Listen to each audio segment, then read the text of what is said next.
मित्रांनो, जेव्हा तुम्ही गाडी पार्क करता तेव्हा तुमच्या पार्किंग रिसिप्टवर लिहिलं जातं पार्किंग ॲट ओनर्स रिस्क.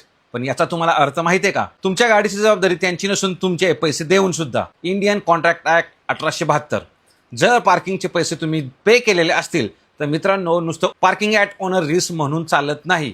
गाडीची काळजी जशी तशी त्या पार्किंग ऑपरेटरला घ्यावी लागते. आणि जर निग्लिजन्स झाला आणि चुकून गाडीला डेन पडला किंवा गाडी चोरी गेली तर पार्किंग ऑपरेटरला जबाबदार धरले जाते. जेव्हा कधी तुम्ही गाडीची पार्किंग पैसे देऊन करता तेव्हा बेलमेंट नावाचा करार तयार होतो आणि याच करारामार्फत जो ऑपरेटर आहे तो त्याचे हात बाहेर काढू शकत नाही, कारण पैसे दिल्यानंतर पूर्ण जबाबदारी त्याची असते. इथे कायदा तुम्हाला प्रोटेक्शन देतो. सेकंड आहे कन्झ्युमर प्रोटेक्शन ऍक्ट 2021. जर पार्किंगचे पैसे तुम्ही दिले असतील आणि सिक्युरिटी गार्ड नसेल, पार्किंग सर्व्हेलन्स कॅमेरा नसेल आणि तुमच्या गाडीला डेंट जर पडला असेल किंवा गाडी चोरीला गेली तर तुम्ही कंझ्युमर कोर्टात कंप्लेंट करू शकता. सर्वोच्च न्यायालयानं बरेच वेळा असं सांगितलेलं आहे की हॉटेल्स किंवा पार्किंग ऑपरेटर अशा अटी घालून त्यांच्या मूलभूत जबाबदारीपासून स्वतःचा हात बाहेर काढू शकत नाहीत. थर्ड आहे इंडियन पेनल कोड. कलम 379 नुसार तुमची गाडी जर चोरीला गेली किंवा डेंट पडला तर ऑपरेटरवर कायदेशीर कारवाई होऊ शकते.